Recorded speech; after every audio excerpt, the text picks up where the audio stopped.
Hello guys. सो हमारे साथ बैठे हैं मुर्तुजा अजमेर वाला और इनका कारनामा क्या है। He got AIR 37 in November 2022 exam, CA inter November 22 exam.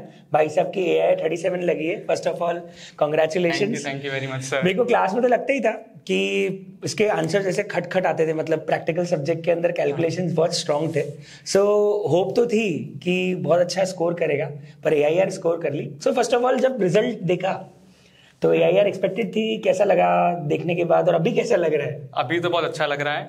Result के टाइम पे ऐसा था कि मतलब एंड में आते हुए एग्जाम के टाइम में थोड़ा नीचे आ गया था, मतलब थोड़ा बैकड्रॉप हो गया था। बट उसके बाद भी अच्छे से शुरू से पढ़ाई कर रखी थी, तो ऐसा था बैक ऑफ द माइंड कि हाँ अच्छे से पेपर दे दूंगा और आ जाएगा अच्छा रिजल्ट।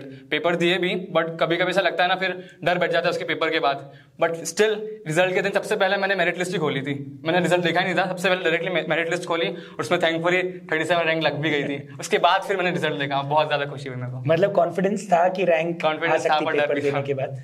तो आप बोल रहे हो कि जैसे बीच में थोड़ा डाउन हुआ था या लो हुआ था, तो फिर कैसे, मतलब ऐसा कई सारे बच्चों के साथ होता है, जब वो क्लास ज्वाइन करने आते हैं तब तो बहुत एंथुजियाज्म के साथ पढ़ते हैं, लेकिन रिजल्ट तक बहुत सारी चीजें लो हो जाता है, चीजें खराब हो जाती है। So what keeps you motivated? मतलब ऐसा क्या था कि यार आपने वापस वो मोटिवेशन दिखाया और कैसे इतना बढ़िया स्कोर किया? मोटिवेशन तो एक्चुअली ये जो लो फेज आया था ये just after 10 days before exam का था। तब तक मतलब अच्छी खासी प्रिपरेशंस हो चुकी थी। बस मेरे को खुद को कॉन्फिडेंस लाना था कि हाँ मैं कर सकता हूँ, क्योंकि करा हुआ था चीज़ें तो सब। तो फिर उसी के हिसाब से मतलब भूल गए कि हाँ कुछ हुआ था, लो फेज आया था। जैसे ही एग्जाम का टाइम आया, 1-2 दिन बचे थे, अकाउंट्स का पेपर शुरू होने वाला था, बस तब मैंने फिर सब भूल गया। बस जैसा मैंने सोचा था कि मैं ऐसे पढ़ाई करूंगा एग्जाम के टाइम पे, वैसे पढ़ाई करी और बस देता गया पेपर, तो हो गया। अच्छा, मतलब एक्चुअली कई बार होता है बच्चे बहुत 7 महीने 8 महीने बहुत मेहनत कर लेते हैं और वो 10 दिन के लो फेज के चक्कर में सारा कॉन्फिडेंस लूज कर देते हैं। तो सभी स्टूडेंट्स को एक इंपॉर्टेंट बात यही जाती है, जो मुर्तजा ने भी बताया, कि अगर वो 7 महीने आपने बहुत मेहनत की है तो 10-15 दिन का लो फेज आ भी जाए या एग्जाम के टाइम पे आपको लो फील हो भी जाए तो डज नॉट मैटर, क्योंकि वो 7 महीने की मेहनत कहीं ना कहीं रंग लाएगी, कहीं ना कहीं वो मेहनत आपको काम आएगी, है ना।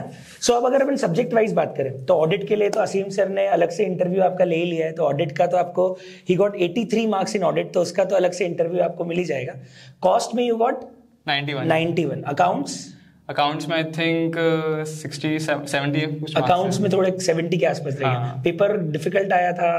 नहीं, अकाउंट्स में आया है मेरे को 85 marks. 85 is very good. 85 is very good. So account 85, cost 91, company law में 63 मार्क्स। कंपनी लॉ में 63 मार्क्स है। एंड टैक्सेशन में तो कम ही होंगे ऑफ कोर्स, फिर भी ठीक है। 58 फिर भी ठीक है, बिकॉज टैक्स का पेपर बहुत डिफिकल्ट था। इनकम टैक्स और GST इस बार दोनों डिफिकल्ट आ गए, तो इसलिए 58 इज ए गुड स्कोर। सो अब मुझे बताओ यार, बहुत सारे बच्चे जिनको पास होना है, बहुत सारे ऐसे जो रैंक का प्लान कर रहे हैं, तो from the very first day strategy थी और क्या स्ट्रैटेजी फॉलो करी? बच्चों को आप क्या बोलोगे कि अच्छा स्कोर करना है, बोथ ग्रुप में अच्छा स्कोर लाना है, सभी सब्जेक्ट में एग्जामिनेशन है, सिर्फ एक टैक्स को छोड़ के उसमें भी सिर्फ 2 नंबर से रह गया, ही गॉट 58। सो बेसिकली कुछ ना कुछ स्ट्रैटेजी तो होगी, कुछ ना कुछ कंसिस्टेंसी होगी, तो वो बच्चों को बताओ कि क्या स्ट्रैटेजी और कंसिस्टेंसी फॉलो की थी। स्ट्रैटेजी में तो सिंपल 2 बातें हैं कि सबसे पहले तो मेरे को मजा आता था, बहुत पढ़ने में बहुत मजा आता था, तो वो सब चीजें हो ही जाती थी कुछ भी करके। और सेकेंडली जो चीज है, मतलब शुरू से मेंटेन कर रखी थी कंसिस्टेंसी। इवन बिफोर फाउंडेशन के रिजल्ट्स के पहले भी मैं पढ़ लेता था लॉ वगैरह, तो तब से मैंने पढ़ना शुरू कर दिया था। तो जैसे ही मतलब क्लास हुई, अर्ली बार ज्वाइन करी थी, तो क्लास है उसके बाद जाके जो भी उसमें समझना था मैंने समझ लिया, कुछ डाउट्स आ गए तो उसको क्लियर करवा लिया। ऐसे कुछ करके हर दिन ऐसे ही होता था मेरा, मतलब सुबह क्लासेस, फिर शाम को सेल्फ स्टडी में, मतलब वही चीज़ें बस फटाफट से रिवाइज करनी है और ऐसे चलता रहा। फिर उसके बाद आई थिंक अगस्त में आसपास क्लासेस खत्म हो गई थी। उसके बाद शुरू हुआ था हमारा मॉक टेस्ट का पूरा फेज था, और इस बार बहुत अच्छा हुआ था सर कि मतलब 3 जो मॉक टेस्ट थे ना, कि फर्स्ट हाफ में मतलब हाफ सिलेबस, फिर सेकेंड हाफ सिलेबस, फिर उसके बाद फुल सिलेबस का मॉक टेस्ट, वो बहुत ही बेहतरीन था। क्योंकि क्या हुआ, जैसे मतलब शुरू में पढ़ाई तो कर ली, एक बार रिवीजन भी कर लिया, बट उसके बाद तो फिर उसको टच भी नहीं किया, तो वो तो फिर हो गया इवोपरेट। तो उसके बाद फिर जो मतलब वो जो एक दिन का टाइम था ना मॉक टेस्ट के पहले, उसी में मतलब मैंने पूरा वो हाफ सिलेबस पूरा अच्छे से रिवाइज करा, पूरा उसको पूरा अच्छे से करा, तो पूरा सिलेबस हो गया एक बार उसमें। उसके बाद फिर जो फुल सिलेबस का मॉक टेस्ट था उसमें भी ऐसे ही पूरा सिलेबस को रिवाइज करा और ऐसे ही मतलब 2-3 रिवीजन्स हो गए और उसके अच्छे मतलब फिर मतलब उसके उसमें अच्छा हुआ बस। इसी की वजह से मतलब पूरा जो है टोटल एक अच्छी कंसिस्टेंसी पूरे टाइम तक मेंटेन रही और अल्टीमेटली फिर अच्छा पढ़ ही लिया था तो हो गया सब कुछ। बहुत बढ़िया। एक्चुअली बहुत अच्छा फीडबैक मॉक टेस्ट का है। जितने बच्चे पास हुए लगभग नाहटा का 60% रिजल्ट है। मतलब 100 बच्चे अगर बोथ ग्रुप दिए तो लगभग 60 स्टूडेंट्स ऐसे हैं जो पास हुए हैं, जबकि पूरा इंडिया का 12% है। तो लास्ट बार से अच्छा है। लास्ट बार से ही बेटर। लास्ट बार अबाउट 55 था, इस बार 60% है। सो बेसिकली मॉक टेस्ट का बहुत अच्छा फीडबैक है और हमने इस बार यही प्लान किया था कि हाफ सिलेबस करके मॉक टेस्ट लेंगे। और आई थिंक इंडिया में बहुत रेयरली बच्चे होंगे जिन्होंने 3-3 मॉक टेस्ट दिए होंगे। हाँ। मतलब आईसीआई भी 3 मॉक टेस्ट नहीं लेता है, 2 लेता है। हम लोगों ने 3-3 मॉक टेस्ट लिए थे, हाफ सिलेबस के 2 और एक फुल सिलेबस का। सो मॉक टेस्ट का बहुत अच्छा फीडबैक है। तो मॉक टेस्ट तो देना ही देना है। मतलब कोई भी बच्चा है, रैंक टारगेट कर रहे हो, बोथ ग्रुप टारगेट कर रहे हो, मॉक टेस्ट स्किप आपको करनी नहीं है। एक और चीज आती है कि मॉक टेस्ट देंगे, कंसिस्टेंसी के साथ पढ़ेंगे, होमवर्क भी करेंगे, पर रेफर क्या करना है? मतलब क्लास नोट्स, मॉड्यूल, क्या क्या चीजें रेफर करी थी? अगर मैं मेन सब्जेक्ट्स की बात करूं तो अकाउंट्स हो गया, कॉस्ट हो गया, टैक्सेशन में बच्चों को दिक्कत आती है, ऑडिट का तो असीम सर से पूछ ही लिया है, फिर इधर अपने को एफएम में हो गया और एडवांस में हो गया, क्या क्या आपने रेफर किया था? मतलब रेफरेंस की बात करूं तो विश्वास रखा था मैंने तो सारे सर पर। सिंपल बात है।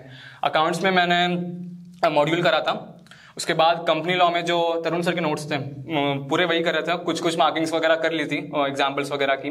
कॉस्ट में तो जो आपने दिया था सेम टू सेम अभी तक वही चल रहा है, मॉड्यूल तो खोली भी नहीं थी, बस जो आपने मार्किंग करवाई थी एग्जांपल्स वगैरह की वही चल रही थी। टैक्स में भी मॉड्यूल के सारे क्वेश्चंस अच्छे से कर रखे थे। जीएसटी में भी मैंने अच्छे से मॉड्यूल कर रखा था, उसमें फिर मार्किंग वगैरह कर ली थी कि कौन सा नहीं करना है वैसा। एडवांस में भी मॉड्यूल से करा था, उसके बाद ऑडिट में मॉड्यूल, ईआईएस और एसएम में भी मॉड्यूल से करा था और जो दीपक सर के नोट्स थे सेम टू सेम वही फॉलो किए थे। एफएम में तरुण सर के पूरे जो नोट्स थे वो फॉलो किए थे और इकोनॉमिक्स में भी जो दीपक सर के जो नोट्स थे वही फॉलो किया था। मतलब कौन कौन से सब्जेक्ट ऐसे हैं जिसमें मॉड्यूल नहीं भी पढ़ो तो चल जाता है? मतलब जिसमें आपने मॉड्यूल नहीं पढ़ा और अच्छा स्कोर आ गया?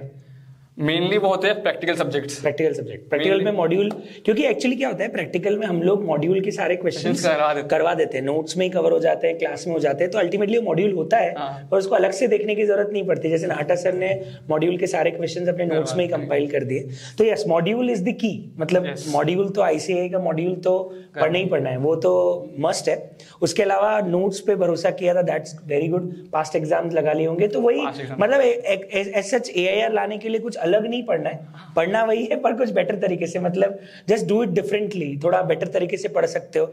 अब थियरी सब्जेक्ट में जैसे ऑडिट में आपको 83 मार्क्स है, ऐसे असीम सर से बात आपकी हो भी गई है। कंपनी लॉ हो गया, इसमें बच्चों को स्कोर नहीं आता है। जैसे कंपनी लॉ में बच्चों को 50, 55, 60 तक आ जाता है पर बहुत अच्छा स्कोर नहीं आ पाता है। जैसे ईआईएस में बच्चे फेल हो जाते हैं क्योंकि लिखने का इशू है।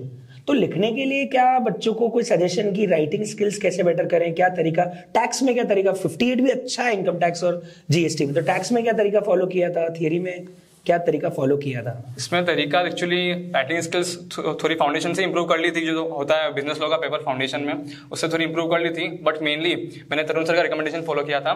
तो सर ये बोलते हैं कि मतलब ये सब लिखने की बातें तो बातें हैं, तुमको है ना जो है जो चीज़ वो तुमको अच्छे से पढ़नी है उसको। अगर तुम्हारे दिमाग में वो चीज़ होगी तो अल्टीमेटली तुम लिख ही लोगे उसको। ऐसे कुछ लिखने में कैसे कुछ अलग नहीं है, तुम्हारे दिमाग में है तो बस उसको कॉपी पे उतारना है। तुम उसको मतलब अच्छे से क्रिस्प मैनर में उतारोगे तो हो जाएगा। इसमें मैंने मेनली बात वही है, फिर से आती है बात कि मॉड्यूल अच्छे से पढ़ना है, जो नोट्स वगैरह है उसको अच्छे से पढ़ना है, जो उसके कीवर्ड्स हैं अच्छे से अंडरलाइन करने हैं, उसको बार बार पढ़ना है, तो उससे हो जाता है काम। मतलब हाईलाइट करना है मेनली, मतलब मॉड्यूल में सारी चीजों को हाईलाइट करना है। तो एग्जाम के एक दिन पहले भी वो सारे कीवर्ड्स रेफर करके गए थे आप? हाँ, एग्जाम के एक दिन पहले भी एक रैंकर ने बहुत अच्छी बात बोली थी कि पढ़ो वही जो एग्जाम के एक दिन पहले पढ़ पाओ। हाँ 3 महीने पहले पढ़ा हुआ मार्क करके अगर एग्जाम के एक दिन पहले देखा नहीं तो वो याद रहने वाला नहीं है। तो एक्चुअली आपको यही तैयारी करनी है कि कैसे उसको एग्जाम के एक दिन पहले कुछ घंटों में समेट पाए। तो उसके लिए हाईलाइटिंग मुर्तजा ने करी, उसके अलावा मुर्तजा ने साथ में पास्ट एग्जाम्स और इन सबको रेफर किया, सभी सब्जेक्ट्स में मॉड्यूल को भी बहुत अच्छे से रेफर किया। तो दैट इज लाइक इस तरीके से पढ़ा जा सकता है।